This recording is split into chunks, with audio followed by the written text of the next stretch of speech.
کوشش ہوئی ہے کہ آئین اور قانون کے بیچ میں رہ کے احتجاج بھی کریں، جو بھی ہم جلسے کریں، جو بھی کریں، لیکن میری ہمیشہ کوشش رہی کہ آئین اور قانون کے بیچ میں رہے، میرے ملک کو کوئی نقصان نہ ہو۔ تو یہ اتنا خوف کیوں ہے؟ یہ جو ان کو کیوں ڈر ہے اتنا زیادہ؟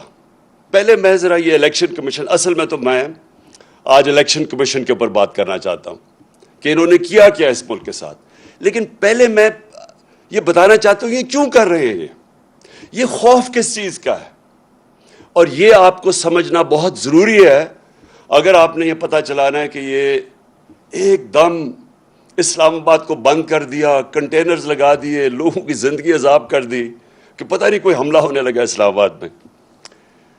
دیکھیں ان کو خوف کیا ہے؟ خوف شروع کدھر سے ہوا کہ انہوں نے ایک پاکستان کی آئینی حکومت اللہ کا کرم سے ہر مشکل موڑ سے نکلتی گئی۔ پہلے انہوں نے ایک بینکرپٹ اکانومی چھوڑی، اس سے نکل گئی اللہ کے کرم سے۔ اتنی بڑی وبا صدی میں ایک دفعہ آتی ہے کرونا، اس سے اللہ کا کرم ہے کہ دنیا نے اکنالج کیا، بہترین طریقے سے نکل گئی۔ پھر کموڈٹی سپر سائیکل آیا، یعنی کہ دنیا میں قیمتیں بڑھ گئیں، وہ بھی اپنے لوگوں کے اوپر بوجھ نہیں ڈالنے کی پوری کوشش کی اور کنٹرول رکھا، سازش کے تحت گورنمنٹ گرا دی۔ اور جب گورنمنٹ گرائی تو ان سب نے سوچا کہ اب یہ اس تحریک انصاف کا جنازہ نکل گیا ہے، لوگ مٹھائیاں بانٹیں گے، اور یہ سارے مطمئن ہو گئے۔ اللہ کا کرم ہے، لوگوں کے دلوں کے اوپر وہ کنٹرول کرتا ہے۔ ہماری کیا حیثیت ہے؟ ہمارے رب نے لوگوں کے دل ایسے موڑے کہ پبلک سڑکوں کے اوپر آ گئی، اللہ نے لوگوں میں بیداری پیدا کی، شعور آ گیا قوم میں، قوم سڑکوں پہ نکلنا شروع ہو گئی۔ اس کے بعد ہم نے ایک پرامن احتجاج کی کال دی 25 مئی کو۔ انہوں نے 25 مئی کو جو ظلم کیا وہ میں کبھی نہیں بھولوں گا۔ نام میرے وہ جو فیملیز نکلیں، جو ہمارے ایم پیز، ہمارے کارکنوں کے گھروں پہ 3 بجے رات کے چھلانگے مار کے پولیس آئی، اور جو انہوں نے خوف پھیلایا، جو شیلنگ کی گئی۔ یہ آپ یہاں ہیں آج ایفناگن پارک میں، آپ کو پتہ ہے کہ یہ ڈی چوک پہ انہوں نے کس طرح کا ظلم کیا۔ اپنی پولیس، اپنے رینجرز ربر بلٹ چلا رہے ہیں، شیلنگ کر رہے ہیں جیسے پتہ نہیں کوئی دشمن فوج آ گئی ہے۔ اور انہوں نے کیوں کیا؟ وہ خوف پھیلانا چاہتے تھے۔ ان کا خیال تھا کہ ایک دفعہ ان کو دباؤ گے، مارو گے تو یہ چپ کر کے بیٹھ جائیں گے بھیڑ بکریوں کی طرح۔ اللہ کا کرم ہوا کہ جب اور انہوں نے جو الیکشن کروائے، بائک الیکشنز کروائے پنجاب میں، انہوں نے سمجھا کہ آرام سے یہ جس طرح الیکشن کمیشن ان کے ساتھ ملی ہوئی تھی، جو ساری پنجاب کی انتظامیہ ان کے ساتھ تھی، جو ان کو خفیہ مدد ہر طرف سے مل رہی تھی، انہوں نے سمجھا کہ آرام سے دھاندلی کر کے الیکشن جیت جائیں گے۔ وہ ان کو سب سے بڑا جھٹکا پڑا۔ قوم جس طرح نکلی ووٹ ڈالنے کے لیے، ان کی دھاندلی کے باوجود یہ الیکشن ہار گئے۔ اور یہ جو الیکشن جیتے بھی ہیں، جس وقت میں آج چیلنج کرتا ہوں، خاص طور پہ 2 پنڈی کا اور وہ جو مظفر گڑھ کا الیکشن تھا، جس وقت اس کو صحیح معنی میں اسکروٹنی کی جائے گی، پتہ ہوگا کہ انہوں نے دھاندلی کی۔ دھاندلی انہوں نے ہر جگہ کی، دھاندلی کے باوجود ہار گئے۔ پنجاب کی گورنمنٹ بن گئی، پیسہ انہوں نے چلایا، انہوں نے پہلے ہمارے لوگوں کے اوپر پیسہ چلایا، خریدا، لوگوں کو لوٹے بنائے، پھر انہوں نے پارٹی توڑنے کے لیے پیسہ چلایا کہ ہماری پارٹی کسی طرح ٹوٹ جائے۔ جب یہ سب کچھ فیل ہو گیا تو اب انہوں نے آخر میں یہ الیکشن کمیشن کو ڈھونڈا۔ ہمیشہ یہ یاد رکھیں کہ یہ ہمیشہ اداروں کو استعمال کرتے ہیں۔ ہمیں سب کو یاد رکھنا چاہیے کہ ذوالفقار علی بھٹو کو جب قتل کیا گیا تھا تو ان کو خوف تھا کہ وہ اگر پبلک میں آ گیا تو وہ سنبھالا نہیں جائے گا. اور یہ جو لوگ آج اتحادی ہیں پیپلز پارٹی کے, یہی لوگ بیٹھے ہوئے تھے جنہوں نے پوری مدد کی جب بھٹو کا جوڈیشل مرڈر کیا. یہی لوگ تھے. اب انہی لوگوں نے الیکشن کمیشن ڈھونڈ لی ہے. کمال بات یہ ہے کہ نون لیگ کی ڈیلیگیشن جاتی ہے الیکشن کمیشن کو ملنے. اب یہ سوچیں کہ الیکشن کمیشن کے اندر کیس چل رہا ہے اور ان کی ڈیلیگیشن جاتی ہے, سینئر ڈیلیگیشن, الیکشن کمیشن کے پاس اور کہیں کہ تحریک انصاف کا فنڈنگ کیس جلدی سے کرو. اور وہ ایسا ان کا حکم ملتا ہے کہ وہ یہ آپ کے سامنے یہ جو فائنڈنگز ہیں, یہ فیکٹ فائنڈنگ ہے, یہ اصل میں ان کے جو حدود تھے اسے باہر نکل گئی الیکشن کمیشن. یہ چیزیں کہہ ہی نہیں سکتی تھی. میں ابھی ان کے اوپر ذرا 3-4 چیزیں آپ کے سامنے لے کے آتا ہوں. یہ کہہ ہی نہیں سکتی تھی جو انہوں نے کیا ہے. اور اس کے پیچھے خوف ہے. اور خوف کس چیز کا ہے؟ کہ قوم آزاد ہو رہی ہے, کہ قوم ان کے جو جکڑوں, یہ جو انہوں نے پکڑا ہوا تھا قوم کو, اس سے نکلتی جا رہی ہے. ہر قسم کا کنٹرول کرو, قوم نہیں نکل رہی. نہیں, قوم سنبھالی نہیں جا رہی. اس کو کنٹرول کرو, اس کو غلام بناؤ. الیکشن کمیشن ایک طریقہ ہے. الیکشن کمیشن کیا طریقہ ہے؟ اس سے کیسے قوم غلام بنتی ہے؟ کیونکہ یہ لوگ ووٹ کسی کو ڈالتے ہیں, الیکٹ کسی کو کر دیتے ہیں. الیکشن کمیشن کو انہوں نے اس طرح کا بنا دیا ہے کہ اس کے ذریعے آرام سے کنٹرول ہو سکتی ہیں حکومتیں, کتنی سیٹیں کس کو دینی ہے, کس کو کیا دینی ہے. اس لیے میں نے پوری کوشش کی, 2.5 سال کوشش کرتا رہا کہ الیکٹرانک ووٹنگ مشینز آئیں. میں پھر سے اپنی ساری قوم کو بتانا چاہتا ہوں مجھے اس سے کیا فائدہ تھا. الیکٹرانک ووٹنگ مشین سے فائدہ یہ ہونا تھا کہ یہ جو کنٹرول کرتے ہیں نا خفیہ ہاتھ بیٹھ کے رزلٹ, وہ نہیں کر سکتے اس سے. کیونکہ جیسے ہی الیکشن پولنگ ختم ہوتی ہے, بٹن دباتے اور رزلٹ آ جاتا ہے سامنے. وہ جو گیم چلتی ہے, جیسے ہی پولنگ ختم ہوتی ہے اور رزلٹ اناؤنس ہوتا ہے, اس کے بیچ میں جو چکر چلتے ہیں, جو ہر قسم کے حربے استعمال کیے جاتے ہیں. پٹن ایک ہمارے جاننے والے نہیں, یہ ایک این جی او ہے جو کہ الیکشنز کی سرویز کرتا ہے. اب پٹن کے مطابق اس این جی او جو الیکشنز کے تجزیہ کرتا ہے, جو ان کے اوپر سرویز کرتا ہے, اس کے مطابق میں یہ پہلے بھی کہہ بیٹھا ہوں, میں اپنی ساری قوم کو آ کے سمجھیں کہ میں کیوں کوشش کر رہا تھا کہ ای وی ایم آئیں, الیکٹرانک ووٹنگ مشینز آئیں. کیونکہ اس پٹن کے مطابق 163 طریقے ہیں الیکشن میں پاکستان میں دھاندلی کرنے کے, اور 163 میں سے 130 طریقے ختم ہو جاتے ہیں الیکٹرانک ووٹنگ مشین سے. اس لیے ہم کوشش کر رہے تھے. دوسری ٹیکنالوجی کا جو استعمال تھا, یہ اس سے ساری دنیا, ہندوستان بھی اس ای وی ایم کی ٹیکنالوجی, ایران بھی یہ استعمال کر رہا ہے. میرے پاکستانی ہوں, جب میں کرکٹ کھیلتا تھا تو جب میرے کرکٹ شروع کی میں نے, تو اپنے امپائر کھڑا کرتے تھے. جس ملک میں جائے اس کے اپنے امپائر ہوتے تھے. اس کا نتیجہ کیا ہوتا تھا کہ جب بھی کوئی ٹیم باہر ہارتی تھی, وہ یہ نہیں کہتی تھی کہ ہمیں اگلی ٹیم نے اچھی گیم کھیل کے ہرایا ہے, وہ یہ کہتے تھے کہ امپائروں نے ہمیں ہرا دیا ہے. پاکستان اور انڈیا کے میچ میں خاص طور پہ اتنی کشیدگی ہوتی تھی آپس میں, کیونکہ وہ دونوں ٹیمیں, جب اگر ہم ہندوستان میں کھیلتے تھے ہم سمجھتے تھے ان کے امپائر ان کی مدد کر رہے ہیں, وہ جب یہاں کھیلتے تھے وہ سمجھتے تھے ہمارے امپائر کرتے ہیں. تو میں وہ کیپٹن تھا اور ہماری وہ پاکستان ٹیم تھی, دنیا کی تاریخ میں پہلی دفعہ ہم نیوٹرل امپائر لے کے آئے, اور اس کے ساتھ ساتھ ٹیکنالوجی آئی. آج کرکٹ کے میچ میں جو آپ کرکٹ دیکھتے ہیں, ٹیکنالوجی اور نیوٹرل امپائرز کی وجہ سے جو جیتتا ہے اور جو ہارتا ہے سب تسلیم کر لیتے ہیں. یہی میری کوشش تھی اس کی الیکٹرانک ووٹنگ مشینز پہ. لیکن کس نے اس کو روکا؟ یہ 2 جماعتوں نے روکا. ان دونوں نے پورا زور لگایا اس تک یہ نہ آئے مشینز. اور ان کے ساتھ کون ملا ہوا تھا؟ جس نے اب ان کے ساتھ مل کے یہ فیصلہ کیا ہے، الیکشن کمیشن آف پاکستان. انہوں نے ان کے ساتھ مل کے پوری طرح سیبوٹاج کیا کہ ہم کسی طرح الیکٹرانک ووٹنگ مشین نہ لائیں. اس سے اب صرف یہ سوچیں کہ اس کو مجھے کیا فائدہ تھا، اس کا مجھے نیوٹرل امپائرز کا کیا فائدہ تھا. اور اس کا صرف مقصد یہ تھا کہ کنٹرول ہو سکتے ہیں میرے پاکستانی قوم، آپ کنٹرول ہو سکتے ہیں.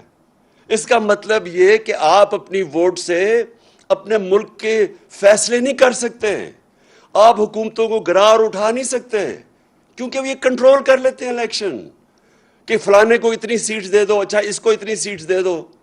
یہ اس طرح اس ملک کی جمہوریت کو سب سے بڑا طریقہ کنٹرول کرنے کا الیکشن کمیشن ہے، اور یہ طریقہ الیکشن کروانے کا. اب مجھے یہ بتائیں، جب سے میں جانتا ہوں سینٹ کے الیکشن میں پیسہ چلتا ہے، سینٹ کے الیکشن کے اندر ایم پیز کو خریدا جاتا ہے، ہر جگہ نہیں، کئی جگہ بہت زیادہ پیسہ دیتے ہیں. ہم نے اپنے 20 ایم پیز کو پختونخوا سے نکالا جو بکے سینٹ کے الیکشن میں. ان کی تصویریں بھی چلی کہ وہ پیسے 5-5 کروڑ روپیہ ان کو دے رہے ہیں، ان کی بلکہ ویڈیوز بھی چلی. ہم نے پوری کوشش کی کہ جناب شو آف ہینڈز کریں، آپ کیوں یہ خفیہ ووٹنگ کرتے ہیں جب آپ کو پتہ ہے پیسہ چلتا ہے. سپریم کورٹ کو میں داد دوں گا، انہوں نے کہا کہ ووٹ کو ویریفائی کرنا، یعنی کہ پتہ چلنا چاہیے کہ ووٹ ایک میرا ایم پی کس کو ووٹ کر رہا ہے. اس الیکشن کمیشن نے نہیں ہونے دیا. اور پھر یوسف رضا گیلانی کے الیکشن میں پیسہ چلتے ہوئے ویڈیو پکڑی گئی. وہ ویڈیو پکڑی گئی. دنیا میں سوچیں کہ کیا ہوتا کہ اگر آپ کا ایک ایم پی پیسے لے رہا، سینیٹر پیسے لے کے بن رہا ہوتا. سوچیں کسی بھی مہذب معاشرے میں اس کا کیا ری ایکشن ہونا تھا. لیکن یہ الیکشن کمیشن بیٹھا ہے، اس کو کوئی فرق نہیں پڑا. پھر بائی الیکشن ہوا خانے وال میں، پیسے دیتے ہوئے لوگ پکڑے گئے. لاہور میں الیکشن ہوا، پیسے دیتے ہوئے پکڑے گئے. پھر یہ ہماری منڈی لگی یہاں سندھ ہاؤس میں، ساروں کو پتا تھا ریٹ کتنا ہے، 20 سے 25 کروڑ روپیہ لوگوں کو ایم پیز کو خریدا جا رہا ہے، ایم این ایز کو. کوئی الیکشن کمیشن کو فرق نہیں پڑا، کوئی کسی کو میڈیا، یعنی جو اس ملک کے اندر سوچے ہمارے بچے دیکھ رہے تھے، اس ملک کی یوتھ دیکھ رہی ہے. کوئی کسی کو ان کو ایسے الیکشن کمیشن کو شرم نہیں آئی کہ یہ اس کا کیا مثال جا رہا ہے کہ ہمارے ایم این ایز بک رہے ہیں. وہ لوگ جنہوں نے پبلک ریپریزنٹیٹیوز پبلک کے فیصلے کرنے ان کی بہتری کے لیے، وہ پیسے پہ بک رہے ہیں. کوئی ایکشن نہیں لیا گیا، کیونکہ بدقسمتی سے یہاں ابھی بھی پوری کوشش وہ قوتیں بیٹھی ہوئی ہیں اس ملک میں، یہ کرپٹ لوگوں کے علاوہ، جو کنٹرول کرنا چاہتی ہیں آپ کو، اس ملک کو کنٹرول کرنا چاہتی ہیں، عوام کی رائے کو کنٹرول کرنا چاہتی ہیں. یہ کبھی بھی اس ملک کو، جو میں آج کہہ رہا ہوں، حقیقی آزادی تب ملے گی جب ایک آدمی گاؤں سے اٹھ کے جب اپنی ووٹ کہے گا کہ ہاں میری ووٹ سے یہ ملک میں آپ تبدیلی لا سکتا ہوں. کیوں اتنی کم ہے ووٹنگ پاکستان میں؟ ساتھ والے ملک میں 70% ووٹنگ ہے. کئی ملکوں میں ووٹنگ دیکھیں کتنے لوگ نکلتے ہیں. کیوں نہیں ہمارے لوگ نکلتے؟ کیونکہ وہ سمجھتے ہیں ہماری ووٹ سے فرق ہی کچھ نہیں پڑے گا، اس لیے لوگ نہیں نکلتے. اور وہ یہ الیکشن کمیشن کی جو حرکتیں ہیں، اس کی وجہ سے یہ کنٹرول کرتے ہیں بیٹھ کے. یہ جمہوریت نہیں آنے دیتے. حقیقی جمہوریت کا مطلب حقیقی آزادی. تو میں یہ صرف آپ کو یہ سیناریو بتایا کہ اس ملک کے اندر ہم کس قسم کی جنگ لڑ رہے ہیں. اب آ جائیں کہ پولیٹیکل پارٹیز، اگر ایک پولیٹیکل پارٹی نے فنکشن کرنا ہے تو اس کو پیسہ چاہیے. پیسے کے بغیر کیسے پارٹی چل سکتی ہے؟ اور پارٹیز کیوں نہیں، آپ یہ بھی سوچیں کہ بڑے بڑے لوگ آئے اس ملک کے اندر، بڑے بڑے نام آئے، ہیروز تھے پاکستان کے، ایئر مارشل اصغر خان، اے کیو خان، اور میں کتنوں کے نام لوں جو بڑے نام تھے جنہوں نے اپنی پولیٹیکل پارٹیز بنائیں، لیکن نہیں چل سکے. کیوں نہیں چل سکے؟ کیونکہ پولیٹیکل پارٹی کو پیسہ چاہیے ہوتا ہے. اب پیسہ کیا ہو گیا ہے؟ یہ جو دو مافیاز ہیں، ان کے پاس پیسہ ہے, ان کی پارٹیز کے پاس پیسہ ہے, لیکن دوسرے کدھر سے پیسہ لے کے ان کا مقابلہ کرنے کے لیے؟ سب کو پتا ہے کہ جب سے نواز شریف آیا پاکستان کی پولیٹکس میں 1985, جو بھی پاکستان کی پولیٹکس سمجھتا ہے 1985 کو یاد رکھیں, وہ تھا جب ہماری پولیٹکس بدلی ہے اس ملک میں. جب سے انہوں نے ضیاء الحق نے نواز شریف کو لے کے آیا, اس کو تو سیاسی آدمی نہیں تھا, اس کی تو حلقہ ہی نہیں تھا, تو وہ کیسے پولیٹیشین بنا؟ پیسے چلا کے, پلاٹس دے کے, رشوتیں دے کے, چھانگا مانگا کی سیاست شروع ہوئی. ادھر سے پاکستان کی پولیٹکس اور ہی مہنگی ہونی شروع ہو گئی. تو جو لوگ اس سے پہلے پولیٹکس کا سوچ بھی سکتے تھے, جو عام مڈل کلاس یعنی جو تنخواہ دار یا جو پروفیشنلز, ان کے لیے پولیٹکس اتنی مہنگی ہوگی کہ وہ پولیٹکس سے باہر ہونا شروع ہو گئے. اور یہ دو مافیاز بیٹھ گئے. میں جب پولیٹکس میں آیا تو 14 سال تک ہماری پارٹی چھوٹی رہی. وہ کیوں چھوٹی رہی؟ کیونکہ بڑا مشکل تھا پیسہ اکٹھا کرنا. کیونکہ لوگ ابھی تک, میں تو عوام کے پاس سے گیا پیسے اکٹھے کرنے, اور تو میں تو پہلے دن سے ان دونوں کو مافیاز کو چیلنج کر رہا تھا. تو ہمارے لیے پیسہ اکٹھا کرنا بڑا مشکل تھا. اللہ کا کرم ہوا, تب بھی اس نے لوگوں کے دل بیدار کیے, لوگوں کے دل موڑے, اور لوگوں نے پیسہ دینا شروع کیا. سب سے پہلے پیسہ کس نے دیا؟ بیرون ملک پاکستانیوں نے. انہوں نے کیوں پیسہ دیا؟ کیونکہ وہ سمجھ گئے تھے جو بیرونی ملک پاکستانی ہیں ان میں شعور ہے, کیونکہ انہوں نے ڈیموکریٹک سسٹمز دیکھے ہوئے ہیں. برطانیہ میں بیٹھے ہوئے ہیں, امریکہ میں بیٹھے ہیں, یورپ میں ہیں. ان کو پتہ ہے کہ ڈیموکریٹک سسٹم ہوتا کیا ہے. انہوں نے دیکھا کہ یہ دو مافیاز آ رہے ہیں, باریاں لے رہے ہیں, پیسے بنا رہے ہیں, تو انہوں نے سب سے پہلے مجھے سپورٹ کیا. تو وہ کیسے سپورٹ کیا؟ کیونکہ اس سے پہلے میں شوکت خانم کے لیے پیسے اکٹھے کرتا تھا. یہ یاد رکھیں کہ آدھا پیسہ شوکت خانم کا بیرون ملک پاکستانی دیتے ہیں. تو انہی لوگوں نے, جب پھر میں وہاں جب پیسے اکٹھے کرتا تھا امریکہ میں, برطانیہ میں, انہوں نے آہستہ آہستہ انہوں نے کہا ہم آپ کی پارٹی کو بھی پیسہ دینا چاہتے ہیں. تو پہلے پیسہ ادھر سے اکٹھا ہوا, اور یہ پہلی دفعہ, اب سب کے لیے یہ بات سمجھنے والی ہے, پہلی پارٹی جس نے پاکستان میں پولیٹیکل فنڈ ریزنگ کی وہ تھی تحریک انصاف. اور اس نے باقاعدہ, اور پولیٹیکل فنڈ ریزنگ کیا ہوتی ہے؟ مثلا برطانیہ کی پارٹیز کیسے پیسے اکٹھا کرتی ہیں؟ وہ کھانے کرتی ہیں, کھانے پہ لوگ آتے ہیں, لوگ ہر ٹیبل خریدتے ہیں, وہ ان ڈونیشن سے وہ پھر پارٹی کی طرف جاتی ہے. یہ امریکہ میں بھی ہے, انگلینڈ میں بھی ہے, ساری دنیا میں ہے کہ پولیٹیکل پارٹیز فنڈ ریزنگ کرتی ہیں. ان دو پارٹی سے پوچھیں کہ انہوں نے کیوں نہیں فنڈ ریزنگ کی؟ کیونکہ ان دو پارٹیز کو کوئی پیسہ دے گا ہی نہیں. ان سے پوچھے ہم کیوں کہتے گئے کہ ہمارے کیس بھی سنیں اور ان دونوں پارٹیز کے کیس بھی سنیں. لیکن اس الیکشن کمیشن نے جبکہ 2 دفعہ عدالتوں نے کہا کہ ہمارے اکٹھے کیسز سنیں, اس نے یہ بالکل ان کے کیسز نہیں سنے, اور نہ ہی اس نے سننے ہیں. کیونکہ جس دن آپ سب کو پتا چلا کہ ان کی فنڈ ریزنگ کیا ہے, آپ کو حیرت ہوگی کہ پیسے کیسے اکٹھے کرتے ہیں. آپ سوچیں گے کہ یہ چلتی کیسے ہیں پارٹیز, کیونکہ ان کے پاس کوئی ڈونر بیس ہی نہیں ہے. ہمارے پاس 40,000 ڈونر بیس ہے. مجھے یہ بتائیں کہ ان کو کون لوگ ڈونیٹ کرتے ہیں؟ تو وہ اسی لیے ان کی فنڈ ریزنگ سامنے نہیں آ رہی. تو ہم نے سب سے پہلے فنڈ ریزنگ شروع کی. دنیا میں گیا, ہمیں بلائے, ہم نے اپنے سیلز کریٹ کیے, ہماری پی ٹی آئی امریکہ بنی, پی ٹی آئی برطانیہ بنی, تھوڑے تھوڑے پیسے شروع کیے. اس طرح ہماری پارٹی اوپر آنی شروع ہوئی. اب یہ جو الیکشن کمیشن کہہ رہا ہے, جہاں تک مجھے یہ سمجھ آئی ہے, یہ اگر آپ اس کو غور سے دیکھیں تو یہ کہہ رہا ہے کہ بیرون ملک کی سے پیسہ اکٹھا, وہی غلط ہے. یہ تو کہہ رہا ہے وہ فورن فنڈنگ ہے.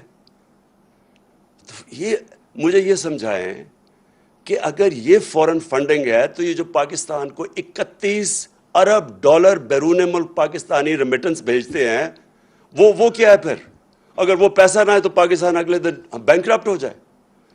تو یہ اپنے لوگ ہمیں پیسے دے رہے ہیں.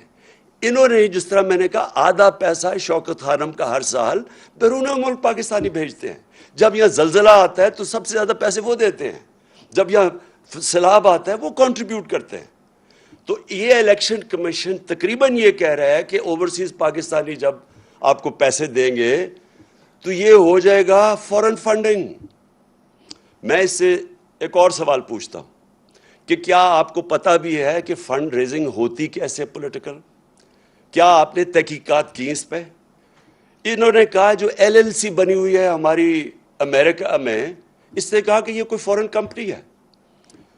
آپ سب کے لیے یہ سمجھنے کی بات ہے، ایل ایل سی کا مطلب جو لمیٹڈ لائبلٹی کمپنی بنتی ہے امریکہ میں، یہ قانون کے مطابق آپ کو بنانی پڑتی ہے. اگر آپ امریکہ میں پیسے اکٹھے کریں تو آپ کو لیگل اینٹی بنانی پڑتی ہے قانون کے مطابق. اور قانون کے مطابق اگر آپ نے پیسے اکٹھے کرنے ہیں پولیٹیکل پارٹی کے لیے بھی، تو کوئی آپ کو پیسہ نہیں دے گا. امریکہ میں لوگ پیسہ نہیں دیتے جب تک ان کو یہ نہ پتا ہو کہ وہ لیگل اینٹی ہے. شوکت خانم کے لیے میں جب پیسہ اکٹھا کرتا ہوں انگلینڈ سے اور امریکہ سے، تو ہمارا IKCA رجسٹرڈ چیریٹی ہے. لوگ اس کو پیسہ دیتے ہیں، وہ ڈائریکٹ پیسہ ہمارے پاس نہیں بھیجتے، وہ پہلے ادھر پیسہ دیتے ہیں، ادھر سے پیسہ آتا ہے. اسی طرح جو پاکستانی LLC کو پیسہ دیتے ہیں وہ ہمارے پاس آتا ہے. تو یہ فورن فنڈنگ نہیں ہے. فورن فنڈنگ ہے کیا؟ فورن فنڈنگ یہ ہے کہ جب آپ کسی اور بیرون ملک سے پیسہ اکٹھا کریں کیونکہ وہ آپ کی پالیسی متاثر کر سکتا ہے. فورن فنڈنگ یہ ہے کہ آپ کسی ملٹی نیشنل کمپنی سے پیسہ اکٹھا کریں، مثلا نیسلے ہے، اگر آپ اس سے پیسے لیں تو یہ آپ کی پالیسی متاثر کر سکتا ہے. اس لیے یہ اس کو یہ پروہیبٹڈ فنڈ ریزنگ ہے. اور فورن فنڈنگ یہ بھی اب انہوں نے 2017 کے بعد قانون بنایا کہ فورن فنڈنگ یہ ہے کہ اگر بیرون ملک کوئی کمپنی سے بھی پیسہ لے تو وہ غلط ہے. ہمارے سارے پیسے یہ جو ساری رپورٹ آئی ہے یہ ہے 2012 کی. تو سب سے پہلے تو 2012 کی جو رپورٹ آئی ہے، میں یہ چاہتا ہوں کہ اس وقت آپ ذرا ویڈیو دیکھیں جن کو انہوں نے کہا ہے کہ یہ فورن فنڈنگ ہے. میں ذرا چاہتا ہوں کہ یہ ذرا ویڈیو چلائیں تاکہ آپ سب دیکھیں کہ کس کو کہہ رہے ہیں کہ فورن فنڈنگ ہے.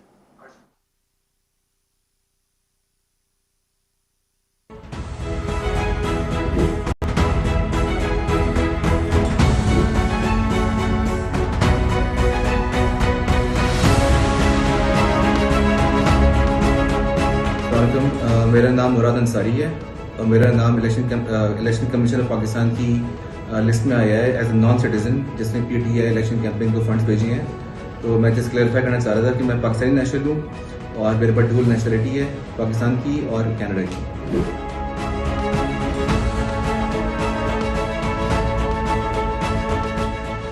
تو میں نے سوشل میڈیا پہ ایک لسٹ دیکھی جس میں فورن نیشنل ڈونرز کی لسٹ میں میرا نام بھی انہوں نے شامل کیا ہوا ہے، جس میں مجھے بڑی حیرت ہوئی. اور میرے نام کے آگے انہوں نے لکھا ہوا ہے ناٹ پاکستانی. میں الیکشن کمیشن اور سارے پاکستان کو یہ بتانا چاہتی ہوں کہ الحمدللہ میں پاکستانی ہوں، پاکستان میں پیدا ہوئی ہوں، PTI کی سپورٹر 1996 سے ہوں.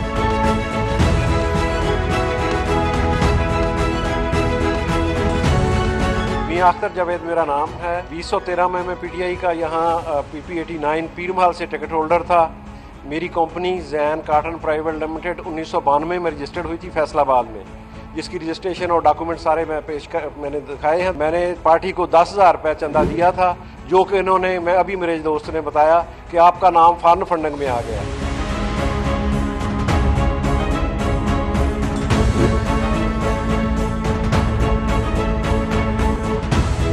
میں حیران ہوں ECP کے اس فیصلے کے اوپر کہ انہوں نے یہ بھی دیکھنا گوارا نہیں کیا کہ یہ ایک پاکستانی کمپنی ہے اور اس کا دفتر ہر چیز پاکستان میں موجود ہے اور کوئی اس کا فارن ایسا کوئی نہیں ہے اکاؤنٹ یا کمپنی. اور ایون نہ تو میں کوئی نیشنلٹی ہولڈر ہوں، ہم پیورلی پاکستان سے ہیں اور ہم نے یہاں سے حبیب بینک آف پاکستان سے پیمنٹ ٹرانسفر کی تھی اور حبیب بینک اکاؤنٹ میں بھیجی تھی. بند کرو نا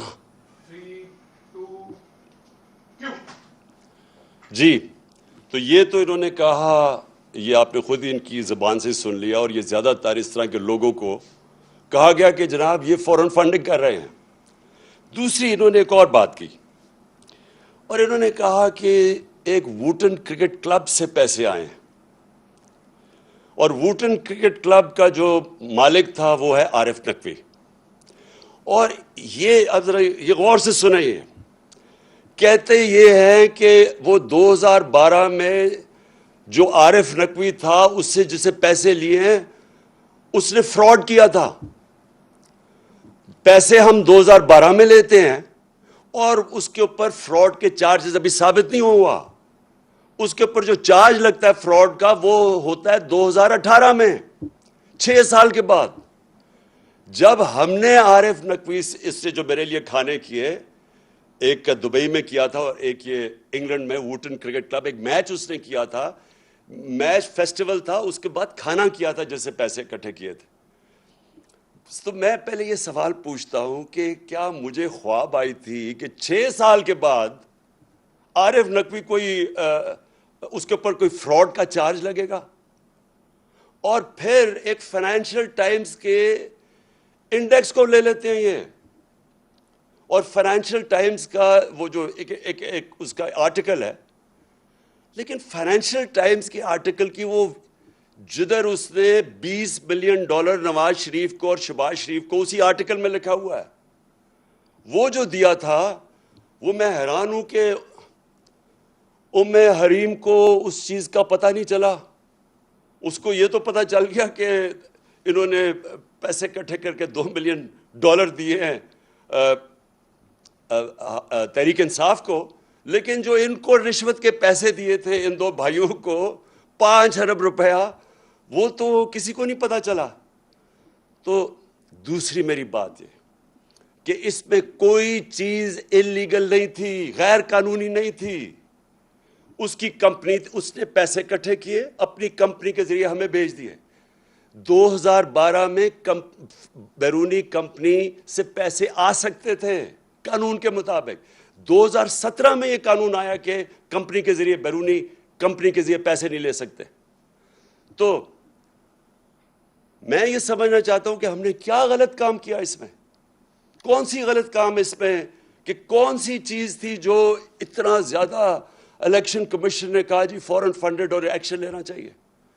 اور پھر ایک اور انہوں نے چیز کی، تو میں چاہتا ہوں میری قوم یہ پوری طرح سمجھے. انہوں نے کہا عمران خان کو ڈسکوالیفائی کرنا چاہیے کیونکہ اس نے دستخط کیے تھے ان اکاؤنٹس کے اوپر 2012 میں. میرے پاکستانیوں، آپ سب کو سمجھ آنی چاہیے کہ کیا فرق ہوتا ہے ایک ایفیڈیوٹ کا اور ایک سرٹیفکیٹ کا. اب سب کو پتا ہونا چاہیے کہ اس میں فرق کیا ہے. ایفیڈیوٹ آپ وہ دیتے ہیں جو شہباز شریف نے عدالت کے اندر دیا تھا کہ میں انڈر اوتھ یہ کہتا ہوں کہ نواز شریف واپس آ جائے گا. اس کو ایفیڈیوٹ کہتے ہیں. ایفیڈیوٹ وہ ہوتا ہے جب اگر میں اپنی پراپرٹیز بتا رہا ہوں الیکشن کمیشن کو کہ میری کون کون سی پراپرٹیز ہیں، یا اس کو جب اپنے کاغذ درج کرواتے ہیں تو تب آپ ایفیڈیوٹ دیتے ہیں کہ یہ ساری پراپرٹیز میری ہیں اور میں اس کو ایفیڈیوٹ دے رہا ہوں. سرٹیفکیٹ کا بالکل مختلف مطلب ہے. اب میں شوکت خانم، میں آپ کو مثال دیتا ہوں. شوکت خانم کا سالانہ جو کہ بجٹ ہے وہ تقریباً 16 ارب روپیہ ہے. میں ہوں چیئرمین بورڈ کا. میرے سامنے وہ آتا ہے بجٹ، وہ سائن کروانے کے لیے جو یہ سرٹیفکیٹ جو جس کی یہ بات کر رہے ہیں، شوکت خانم کا. اکاؤنٹنٹس ہوتے ہیں ہمارے، انہوں نے پورا دیکھا ہوتا ہے، پھر وہ آڈیٹرز وہ دیکھتے ہیں اس کو، پھر وہ مجھے بیٹھ کے کہتے ہیں کہ جی ہم نے یہ سارے اکاؤنٹس دیکھ لیے ہیں تو اب آپ اس کے اوپر سائن کر دیں. اور جب میں سائن کرتا ہوں تو میں یہ کہتا ہوں کہ to the best of my knowledge, جہاں تک مجھے پتا ہے یہ اکاؤنٹ ٹھیک ہے، کیونکہ میں ان کے اوپر رلائی کر رہا ہوں. میں نے تو 18 ارب کی کوئی اکاؤنٹنگ نہیں کرنی، میں تو اپنے آڈیٹرز اور اکاؤنٹنٹس کے اوپر کہوں گا. تو یہی وہاں ہوا. اس پہ لکھا ہوا ہے کہ جب انہوں نے میرے سامنے یہ پیش کیے تو میں نے کہا جہاں تک مجھے پتا ہے یہ ٹھیک ہے، اور سائن کر دیا. اس کے اوپر یہ کہ سارے نون لیگ بڑے خوش ہوئے ہیں، یہ شیطان کے چیلے بڑے خوش ہوئے ہیں کہ جناب وہ موقع مل گیا، راستے سے ہٹانے کا اس کو موقع مل گیا. ویسے تو یہ ہٹتا نہیں ہے، جو مرضی کر دو، یہ عوام اس کے ساتھ کھڑی ہو گئی ہے، قوم بیدار ہو گئی ہے تو چلو اب ٹیکنیکل ناک آؤٹ کرو, کسی طرح کوئی چیز پکڑ لو. ان لوگوں کو شرم آنی چاہیے, شرم آنی چاہیے ان کو. یہ جو پرائم منسٹر یا کرائم منسٹر اور اس کا جو ابھی بیٹا وہاں سے ہٹایا ہے پنجاب سے, 24 ارب روپے کے ان کے اوپر کرپشن کے کیسز تھے. یہی الیکشن کمیشن تھی, انڈر ٹرائل تھے دونوں. اس الیکشن کمیشن کو شرم نہیں آئی کہ 2 انڈر ٹرائل 24 ارب روپے کے کیسز, اور اس الیکشن کمیشن نے اجازت دی اس کو الیکشن لڑنے کی. کون سے دنیا کے ملک میں اس طرح کے چوروں کو الیکشن لڑنے کی اجازت ملتی ہے؟ کدھر تھا یہ الیکشن کمیشن تب؟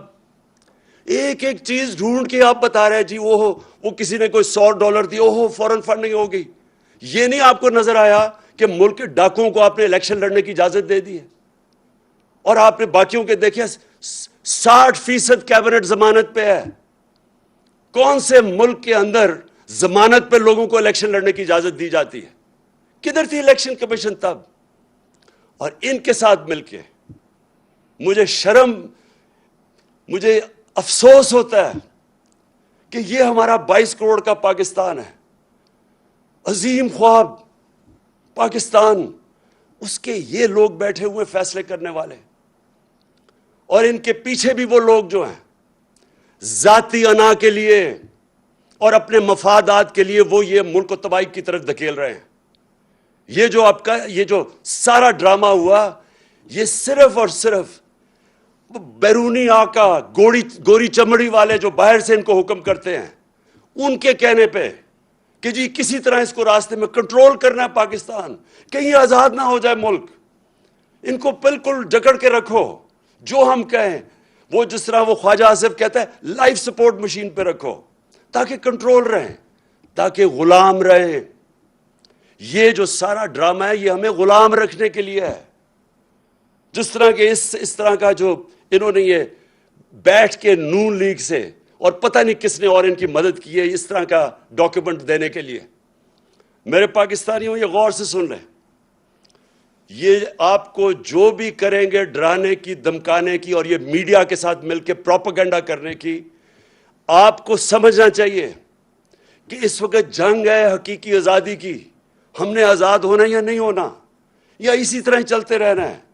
پیچھے سے ڈوریاں کنٹرول ہوئی, الیکشن کمیشن کبھی آ گیا, میڈیا کے ذریعے کبھی کسی کی پروپیگنڈا کر کے کسی کو برا بھلا کہہ دیا, اور یہ چور جو 30 سال سے چوری کر رہے ہیں یہ ملک کے اوپر بیٹھے ہوئے ہیں. یہ ملک بنا تھا, میں پھر سے آپ ساری اپنی قوم کو جگانا چاہتا ہوں, لا الہ الا اللہ اس کا نعرہ تھا, کوئی نہیں ہے خدا سوائے اللہ کے. یہ ہمیں ان جھوٹے خداؤں یا بیرون ملک کے ان آقاؤں کے سامنے جھکانا چاہتے ہیں, اور یہ کنٹرول کے طریقے ہیں. یہ صرف کہ کسی طرح ہم کنٹرول کر لیں ان کو.